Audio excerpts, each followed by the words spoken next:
At 30,000 feet, a simple silver cross sparked a confrontation that would test the meaning of freedom in the most unexpected way. In a world where values are too often silenced for comfort, one woman refused to hide her faith and changed every soul on that plane. Stay with us to witness a story of quiet courage, heartfelt apology, and the kind of dignity that built this nation, a moment that reminds us all, real strength isn't loud, it stands steady. The morning sun glinted off the glass walls of Dulles International Airport as Karoline Leavitt stepped briskly through the jet bridge, her carry-on in one hand and a sleek laptop bag slung over her shoulder. Dressed in a simple gray blazer over dark jeans, with comfortable sneakers replacing the usual political heels, she looked every bit the seasoned traveler, casual, efficient, and quietly formidable. Around her neck, almost blending into her outfit but catching the light at just the right angle, was a small silver cross, a gift from her late mother and a personal reminder of the values that had shaped her life. As she approached the first-class cabin, the mood was subdued. Businessmen murmured into earpieces, a retired couple leafed through the Wall Street Journal, and a few younger travelers scrolled absently on their phones. Nothing seemed out of the ordinary, until Olivia Barrett, the lead first-class concierge, greeted Karoline at the door. Olivia's navy uniform was pressed to perfection, her badge gleaming under the cabin lights. Her practiced smile flickered, almost imperceptibly, as her sharp gaze dropped from Karoline's face to the glinting cross at her collarbone. There, the smallest hesitation, a heartbeat of discomfort that most would have missed. But Karoline didn't miss much. She smiled politely, offering her boarding pass. Olivia took it, but her fingers lingered an extra second longer than necessary. "Welcome aboard, Ms. Leavitt," Olivia said, voice smooth but cool, her eyes flickering once more to the cross. "If you need anything special today, anything at all, please don't hesitate." The words were courteous on the surface, but something underneath them pricked the air, a sharpness that didn't belong in the usual script of first-class pleasantries. Karoline, seasoned by years in political firefights, caught the note immediately.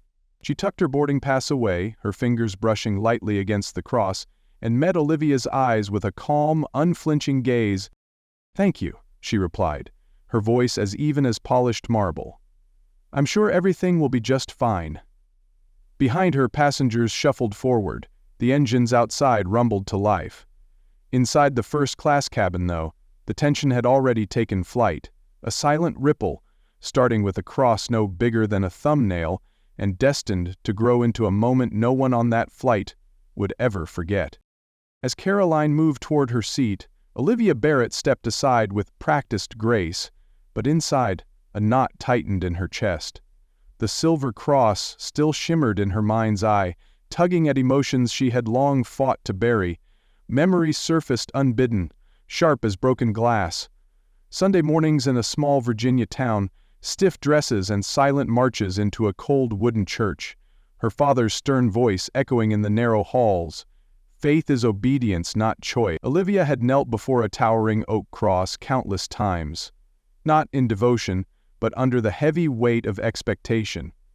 Each prayer was less a conversation with God and more a submission to a world where questions were betrayal. By the time she was 17, Olivia had walked away not from belief in something greater, perhaps, but from the rigid hands that used faith like a shackle. Years later, as she folded napkins and poured champagne in the polished first-class cabins of transcontinental flights, she told herself she had found freedom. A clean slate, a neutral space where no cross, no star, no scripture dictated her worth. But today, in the gleam of that small silver cross on Karoline Leavitt's sweater, Olivia felt something crack, something she hadn't felt in years. It wasn't hatred, it wasn't disdain, it was fear.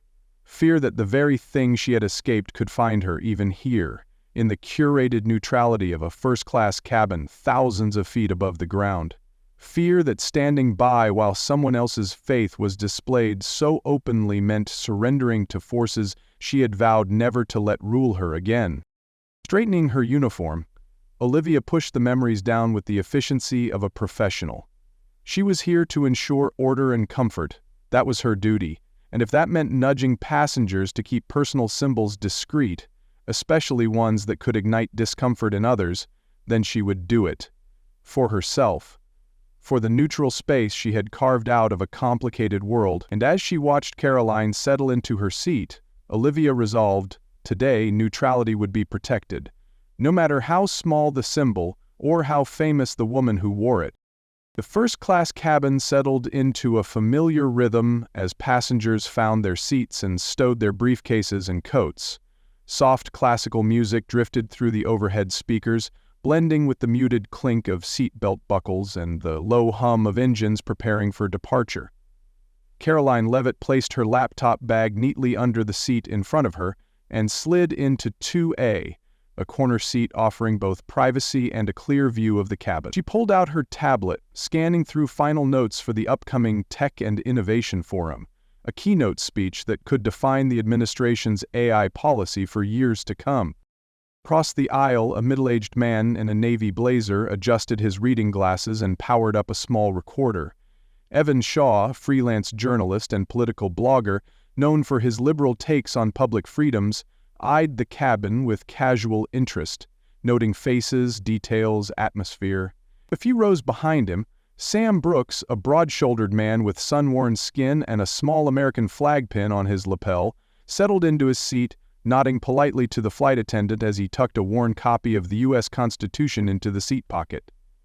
Natalie Kim, a sharply dressed corporate consultant, tucked a tablet under her arm and whispered into her headset about last-minute changes to a board presentation she was scheduled to give in Silicon Valley. Karoline, unaware of the quiet observations swirling around her, slipped in one last call to her White House staff, confirming edits to her speech. Her voice was low, professional, tinged with the effortless authority that came from years of navigating the nation's fiercest political storms. As she ended the call, she instinctively touched the cross at her neck, a small, unconscious gesture that caught Olivia's eye from her position near the galley. The cross gleamed under the cabin lights, delicate but undeniable. Olivia stiffened almost imperceptibly before pivoting smoothly to assist another passenger with a champagne request, but the sight lingered. The quiet luxury of first class, the neutral hum of conversations, the comforting predictability of routine, felt, to her, ever so slightly disturbed. And somewhere deep inside, the decision had already begun to form. This display, however small, could not simply be left unaddressed. It began with a practiced smile and a tray of sparkling water.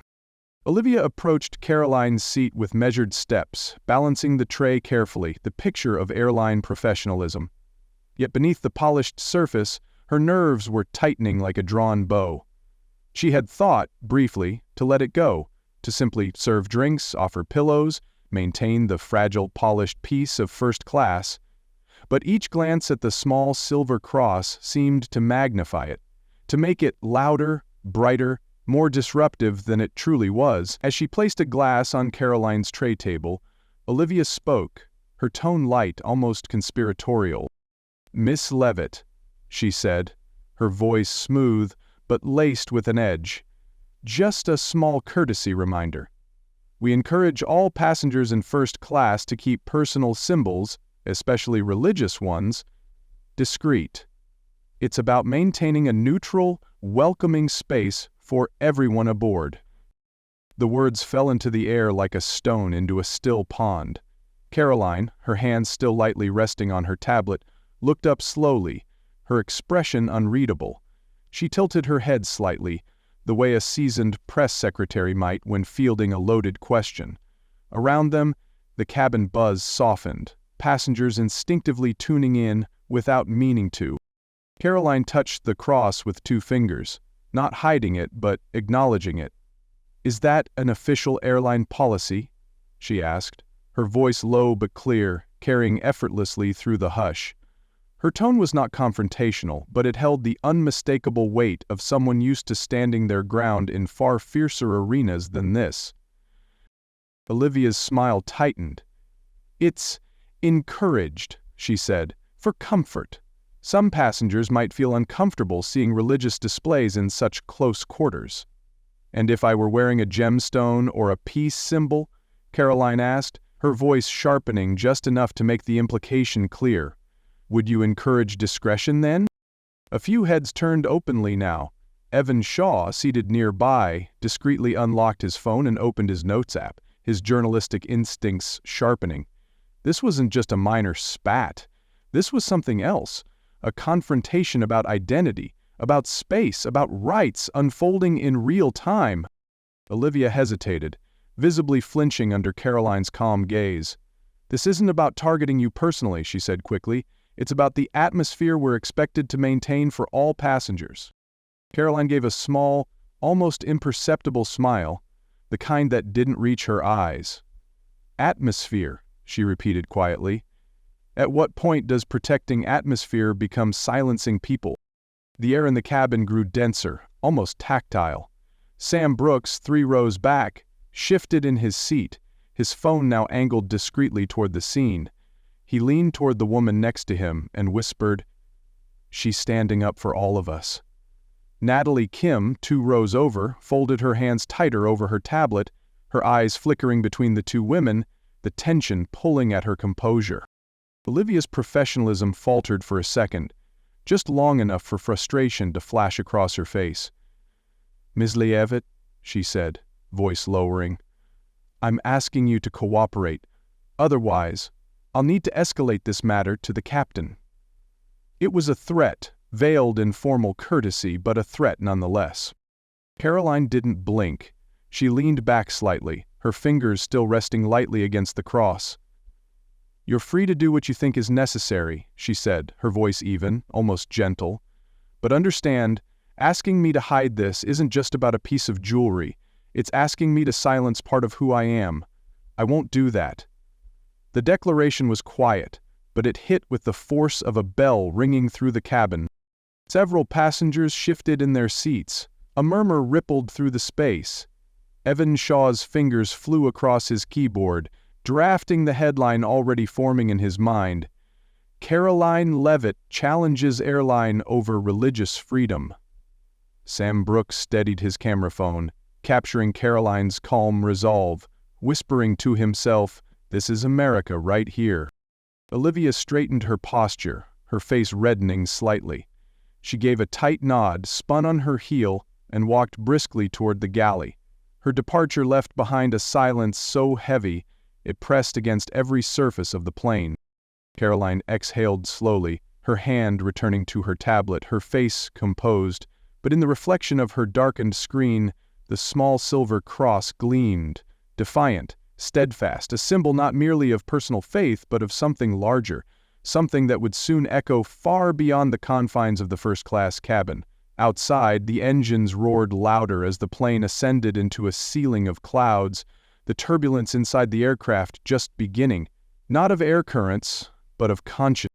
The plane had climbed smoothly for nearly half an hour before the first rumble shuddered through the cabin. Overhead lights flickered once briefly as if the aircraft itself tensed against the invisible currents outside.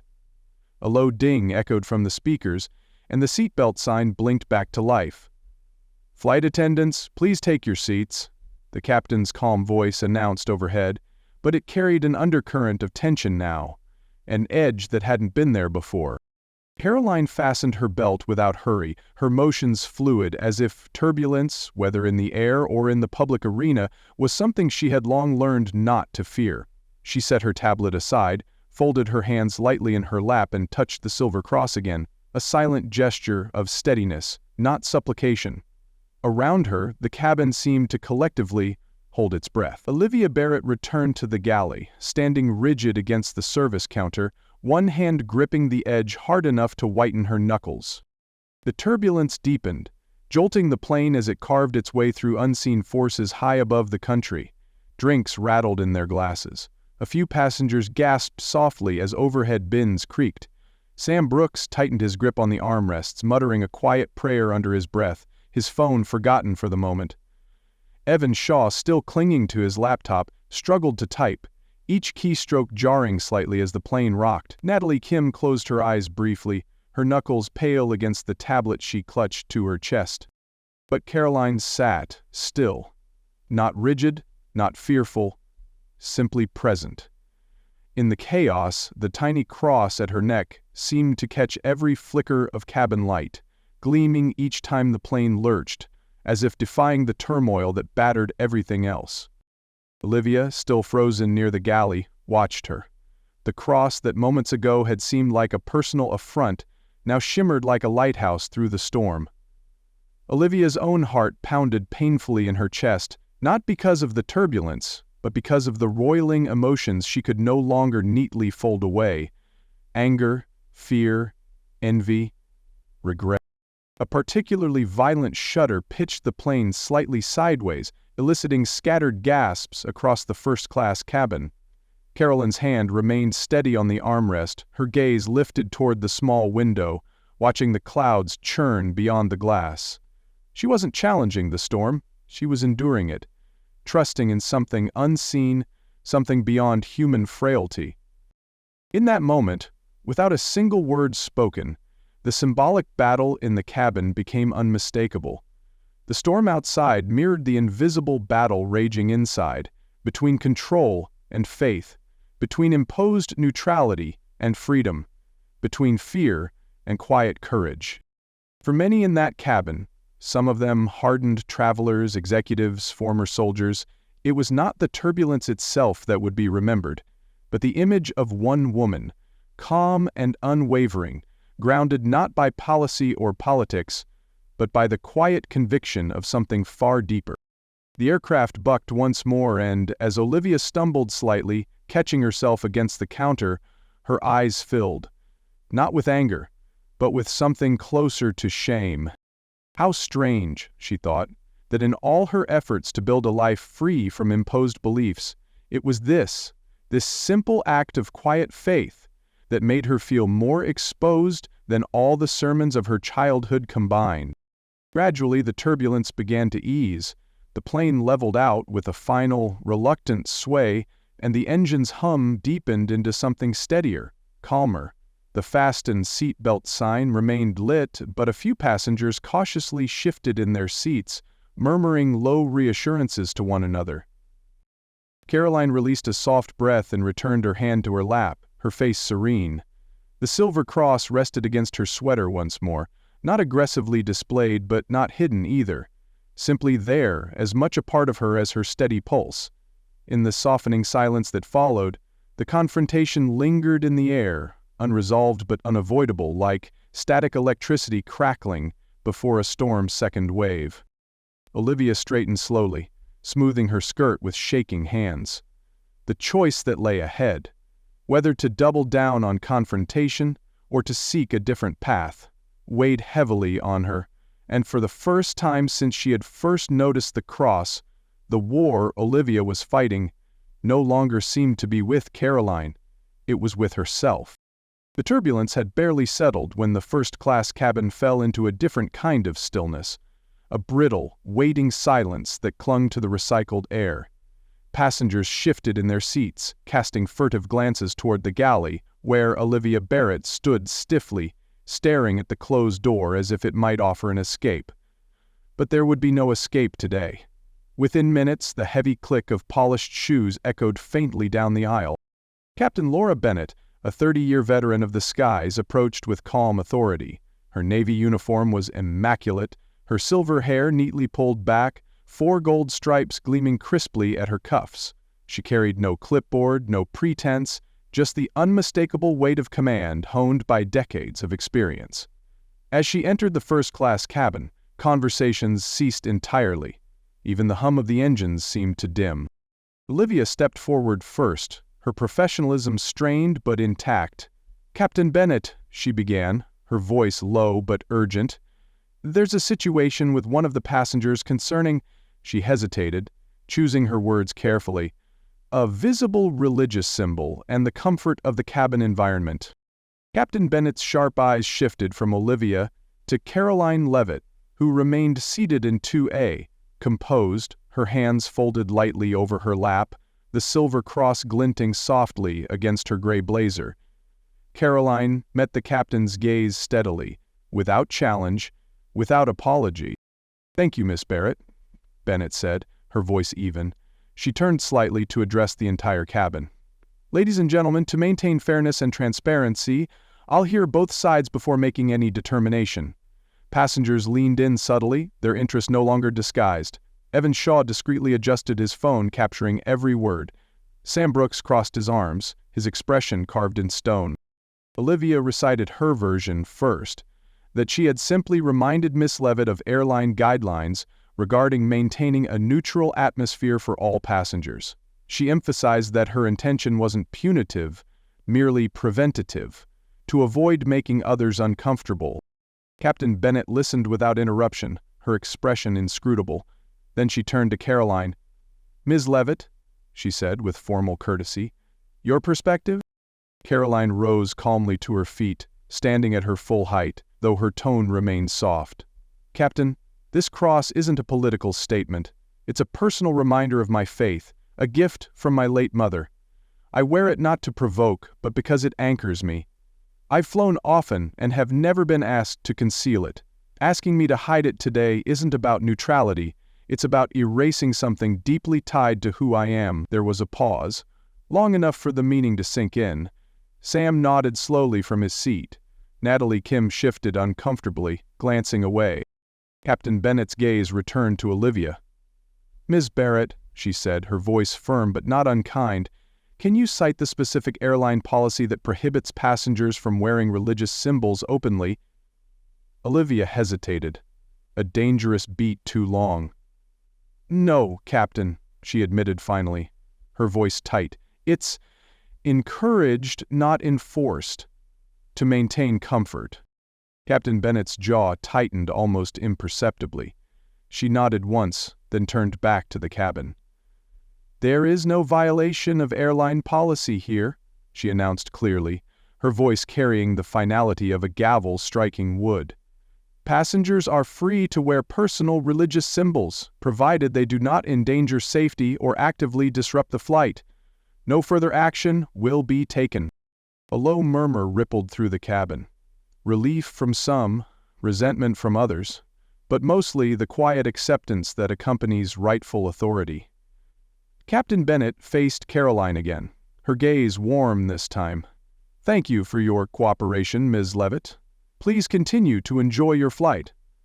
Karoline inclined her head slightly, her hand brushing the cross in silent acknowledgement. As Captain Bennett turned back toward the cockpit, the balance of power in the cabin shifted palpably. Olivia stood frozen for a moment longer, the color draining from her face, the truth undeniable now. This wasn't about enforcing policy. It had never been. It was about confronting her own discomfort. And losing. Slowly, almost mechanically, Olivia retreated to the galley, leaving Karoline seated serenely amid the low whisper of renewed conversations and the growing sense that something significant had just unfolded at 30,000 feet. Not merely a policy decision, but a reaffirmation of something older and far more enduring. The right to believe and to be. The galley was colder than Olivia Barrett remembered it. She stood there stiffly, her back pressed against the metal counter, staring blankly at the overhead compartments. The hum of the engines buzzed in her ears, but she barely heard it. All she could feel was the hollow thudding of her own heart and the gnawing realization that she had crossed a line, not one written into airline policy, but something older, deeper, something moral, something American. She had tried to wrap it all in professionalism, in neutrality, in the language of comfort and procedure. But Captain Bennett's ruling had stripped away those illusions, leaving her raw, exposed. Her actions hadn't protected peace, they had challenged a basic freedom, and worse, in doing so, she had become the very thing she had once vowed never to be, someone who used authority to silence rather than to serve. Olivia squeezed her eyes shut, a wave of emotion crashing over her, and for the first time in years, she didn't fight it. She remembered kneeling in stiff church pews as a child, forced to pray to a God she wasn't sure she believed in, judged for every doubt she couldn't quite erase. Back then, she had sworn that she would never let faith, anyone's faith, impose itself upon her again. But today she realized bitterly, She hadn't fought against oppression, she had reenacted it. Her hands trembled as she straightened her uniform. Around her, the murmured conversations in the first-class cabin resumed their careful rhythm, but she could feel the passengers' eyes occasionally flicking back toward her, judging, questioning, waiting. She couldn't undo what she had done, but maybe she could face it. Drawing a shaky breath, Olivia stepped out from the galley and into the cabin. Conversations faltered, then faded into silence. All eyes turned toward her. Sam Brooks angled his phone again, sensing that something important was about to happen. Evan Shaw's fingers hovered over his keyboard, ready to capture every word. Even Natalie Kim, who had kept her distance throughout the incident, looked up with guarded curiosity. Karoline Leavitt sat where she had been all along, composed, calm, her silver cross still glinting under the cabin lights. She met Olivia's gaze without anger, without triumph, only quiet patience. Olivia swallowed hard, forcing herself forward until she stood at Karoline's seat. She lowered herself slowly to one knee, not because she was commanded, but because she needed the world to see that this apology wasn't corporate or rehearsed. It was real. "Miss Leavitt," Olivia began, her voice shaking slightly, "I owe you an apology." The cabin was so silent that even the engines sounded distant, muted. "I let my own past cloud my judgment," Olivia continued, her words thick with emotion. "When I saw your cross, it brought back memories I thought I had buried. Memories of being forced to believe, forced to kneel, forced to pray, without understanding why. I told myself I had escaped all that, but today I realize I wasn't free, not really. I carried that anger with me, and today I took it out on you." She paused, gathering herself, the knot in her throat nearly choking her. Karoline listened intently, her expression steady but softened by something like compassion. "You weren't forcing your beliefs on anyone," Olivia said, her voice trembling. "You were just being true to who you are, and I tried to make you hide that. I was wrong." Across the aisle, Sam Brooks lowered his phone slightly, his eyes misty. Natalie Kim shifted uncomfortably, blinking back unexpected tears. Evan Shaw sat frozen, the glow from his laptop screen illuminating the dawning realization on his face. This wasn't about politics. This was about something infinitely more human. Olivia looked down, unable to meet Karoline's eyes for a moment longer. "I'm sorry," she said, her voice cracking. Karoline reached forward gently, placing her hand under Olivia's chin and lifting her gaze with a quiet strength. "Please stand, Miss Barrett," she said, her voice warm but firm. "Faith isn't about forcing others to their knees, and forgiveness isn't about staying on the ground." Olivia rose slowly, unsteady but lighter, as if a burden she had carried for years had finally begun to lift. "You don't have to erase where you came from," Karoline continued softly, "but you do get to choose who you become." A murmur of agreement rippled through the cabin. Somewhere near the back, a soft, tentative clapping began. One hand, then another, until a gentle applause filled the space, not raucous, but profoundly sincere. Olivia nodded, blinking back tears, and stepped back toward the galley, her face pale but resolute. As Karoline sat back down, she rested her hand lightly over the silver cross once again, feeling the chain warm against her skin. She wasn't just defending herself, she was defending something greater. The idea that in a free country, belief didn't need to be hidden, and forgiveness wasn't a weakness. It was a victory. And for the first time since the plane had lifted off, the first-class cabin felt lighter, not because the turbulence had passed, but because something heavier, something unseen had finally been set down. The applause faded slowly, like the final notes of a hymn lingering in a vast cathedral. The first-class cabin eased back into a fragile, thoughtful quiet. Conversations resumed in low tones, but the atmosphere had shifted. Lighter, yes, but also heavier with meaning. No longer was the space simply a polished bubble of privilege in the sky. It had become, for a moment, a small nation unto itself, grappling with freedom, conscience, and grace. Karoline settled back into her seat, her fingers brushing the silver cross again. Not out of defiance, but out of gratitude. She glanced out the small oval window, watching as thick banks of clouds gave way to slivers of blue sky. The turbulence had passed, but what lingered was a deeper calm, one that came not from clear air, but from clear hearts. Sam Brooks shifted in his seat across the aisle, tucking away his phone. He didn't need to post anything more. Some moments he thought were too sacred to be reduced to headlines or hashtags. He simply nodded once toward Karoline, a silent gesture of respect, of solidarity, and she acknowledged him with a faint, knowing smile. Evan Shaw, who had captured nearly every word, paused over his laptop. For once he found himself reluctant to write the story in the usual tone of conflict and outrage. Instead, he typed slowly, carefully, choosing words he rarely used: courage, humility, forgiveness. He realized, almost with a start, that he wasn't just chronicling a confrontation. He was witnessing a quiet kind of leadership, one that didn't roar but resonated. Near the galley, Olivia Barrett leaned against the wall, her breathing steadying. She watched the cabin without approaching, letting the passengers have their peace.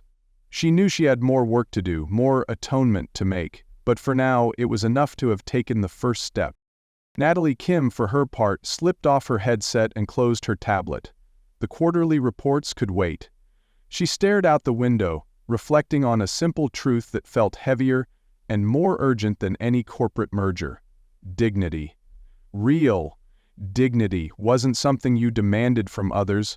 It was something you carried inside, even when challenged. As the engines hummed steadily and the aircraft soared westward toward the Pacific coast, the first-class cabin settled once more. Not into numbness, but into something quieter, stronger, and infinitely more enduring. When the wheels touched down at San Francisco International Airport, a quiet shudder rolled through the plane, more felt than heard. In the first-class cabin, passengers stirred from their reflections, gathering laptops, briefcases, and jackets, but the lingering sense of something extraordinary remained. It clung to them like the scent of rain after a storm, subtle, undeniable.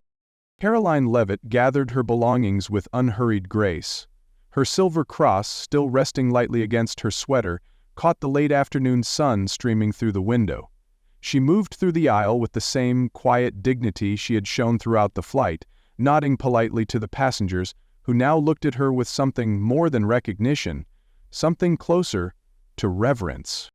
Sam Brooks, holding his phone at his side, uploaded his final clip with a simple caption, "Courage at 30,000 feet, this is America." Within minutes, the video began to circulate through veterans groups, faith communities, and patriotic forums across the country. The image of Karoline, steady and composed as she defended her right to wear her cross, struck a deep chord in viewers who had long felt that the world was shifting away from the freedoms they once took for granted. Evan Shaw, usually quick to publish stories critical of public figures, found himself hesitating before pressing send. His article, titled "Faith, Freedom, and Forgiveness: A Lesson from 30,000 Feet," took a different tone than usual. He described Karoline's calm stand, Olivia's emotional apology, and the remarkable atmosphere of grace that had followed. "This wasn't a culture war," Evan wrote. "It was a reminder of who we are when we're at our best." Natalie Kim, whose corporate mind usually measured life in quarterly goals, posted a rare personal reflection later that evening. "Today, I remembered that dignity is real, and sometimes it's wearing a silver cross at 30,000 feet. By nightfall, hashtags like "Faith at 30,000 feet," "Courage and Compassion," and "This is America" were trending on social media. News outlets picked up the story, framing it not as a political firestorm but as a rare moment of unity and principle. Interviews with passengers were aired on evening broadcasts, and clips of Karoline's quiet stand were played alongside interviews with faith leaders and veterans who spoke passionately about religious liberty, forgiveness, and strength through kindness. Even critics who would normally dismiss such stories found themselves disarmed. Karoline hadn't shouted, hadn't grandstanded. She had simply stood her ground with grace, and in doing so reminded a divided country of the quiet power that comes from living by one's principles, without apology and without anger. For Karoline Leavitt, stepping into the cool California air outside the terminal, the storm of attention was only just beginning. But as she lightly touched the silver cross at her neck and walked toward her waiting car, she knew one thing with certainty. She hadn't set out to make headlines. She had only set out to be true. And sometimes, she thought, that was all it took to light a fire the world couldn't ignore. 1 year later, the echoes of that flight still lingered, not as a controversy, but as a quiet landmark in a world too often divided by noise. Karoline Leavitt stood beneath the bright stage lights of the American Principals Conference in Washington, D.C., addressing a packed hall of leaders, veterans, teachers, and ordinary citizens drawn together by a shared belief in timeless values. She wore a simple navy blue blazer, a small American flag pin on her lapel, and around her neck, still glinting proudly, the silver cross that had become a quiet symbol of courage beyond anything she had intended. The applause that greeted her was warm, not thunderous, the kind of applause that comes not from celebrity or partisanship, but from deep, genuine respect. Karoline approached the podium with her usual steady grace, her speech prepared, but her heart leading her words. "A year ago," she began, her voice strong but filled with a certain softness, "I was asked, in the name of comfort, to hide this cross." She touched the pendant lightly, her fingers steady. "I didn't make headlines that day by shouting or by fighting," she continued. "I simply chose to stand firm, to honor my mother's memory, and to honor a freedom that doesn't belong to one group of Americans, it belongs to all of us." In the third row, among the audience, sat Olivia Barrett, no longer in a flight attendant's uniform but dressed simply, a small name tag identifying her now as a diversity and ethics training specialist for a major airline. She listened with her hands folded in her lap, her eyes glistening, remembering how far they both had come. After that fateful flight, Olivia had enrolled in advanced courses on multicultural respect, given talks about unconscious bias, and rebuilt her career, not by denying her past, but by learning from it. Karoline continued, her voice gaining strength, "The right to express our faith or our convictions or even our doubts. That's the true definition of freedom. It's not about forcing agreement, it's about allowing space for each soul to breathe." Soft nods moved through the audience. Some wiped their eyes discreetly, veterans straightened their backs a little more, ministers and business leaders alike leaned forward, savoring every word. As she finished, Karoline left them, not with a challenge, but with a hope. "May we be a country," she said, "where courage is quiet, where forgiveness is strong, and where no one is ever asked to hide the light they carry inside." The standing ovation that rose up wasn't loud. It was deep, heartfelt, the kind that vibrated through the floor and settled into the heart. As she stepped down from the stage, Karoline spotted Olivia rising to greet her. No cameras, no grandstanding, just two women, linked not by conflict anymore, but by understanding. They shook hands quietly, a simple exchange that said everything words could not, and somewhere in the crowd, someone whispered, "This is the America we still believe in." The story of Karoline Leavitt's quiet stand aboard Flight 227 wasn't about confrontation, it was about conviction, compassion, and the quiet strength of living true to one's beliefs. Karoline showed that real courage doesn't always roar. Sometimes it simply refuses to yield, even when pressure comes wrapped in politeness. Her calm defense of her faith reminded everyone watching that freedom, true freedom, means allowing space for all identities, even when it makes others uncomfortable. Olivia Barrett's journey was equally powerful. In recognizing her own biases and publicly apologizing, she proved that growth requires humility. True neutrality isn't achieved by silencing others, but by respecting the right of each person to express who they are without fear or shame. Together, Karoline and Olivia's encounter reminded a divided nation that forgiveness is just as vital as courage, and that dignity is found not just in standing firm, but in recognizing when we must change. In a time of noise and division, their story became a rare beacon of hope, proof that principles, kindness, and understanding can still triumph at 30,000 feet and beyond.